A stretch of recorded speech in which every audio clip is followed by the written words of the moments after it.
চট্টগ্রামের ঐতিহ্যবাহী গরুর মাংসের কোয়াবের রেসিপি শেয়ার করব আজকে। চট্টগ্রাম অঞ্চলের বাইরে যারা আছেন তারা এই রেসিপিটা ট্রাই করে দেখতে পারেন। প্রথমবারে আমার কাছে ভালো লেগেছিল, তাই দ্বিতীয়বার তৈরি করার সময় আমি এই রেসিপির ভিডিওটা তৈরি করে নিয়েছি। এজন্য প্রথমেই আমি হাড় ছাড়া গরুর মাংস নিয়ে নিয়েছিলাম 500 গ্রামের মতো। আপনি চাইলে চর্বি জাতীয় মাংস ব্যবহার করতে পারবেন, তবে হাড়টা অ্যাভয়েড করতে হবে। এবারে পেঁয়াজ বাটা, আদা রসুন বাটা, গোটা গরম মশলা, গোটা জিরা, হলুদের গুঁড়ো, মরিচের গুঁড়ো এবং লবণ পানি ঝরানো মাংসের মধ্যে দিয়ে দিব। 2 টেবিল চামচের মতো তেল দিয়ে দিব। এবারে খুব ভালোভাবে মাখিয়ে নিব। এই রান্নাটি চট্টগ্রামের বাহিরে কে কোথা থেকে দেখছেন কমেন্টে জানাবেন। ক্রেজিস রেসিপির পেজের সাথে নতুন যুক্ত হয়ে থাকলে অবশ্যই পেজটিতে লাইক এবং ফলো দিতে ভুলবেন না।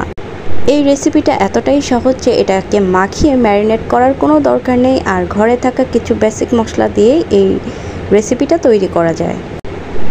মাখিয়ে নিয়ে এবারে আমি সামান্য পরিমাণে হাত ধোয়া পানি দিয়ে দিচ্ছি। এবারে চুলোর জাল হাইতে রেখে এটাকে আমি প্রায় 5 মিনিটের মতো কষিয়ে নেব। এরপর মিডিয়াম টু লোতে রেখে সম্পূর্ণ পানি শুকিয়ে আসা পর্যন্ত রান্না করে নেব।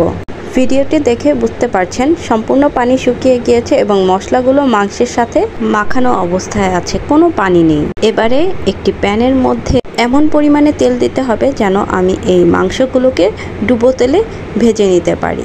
এই পর্যায়ে চুলার আঁচ মিডিয়াম টু হাইতে থাকবে এবং মাংসগুলো অনবরত নেড়ে চেড়ে 5 মিনিটের মতো ভেজে নেব।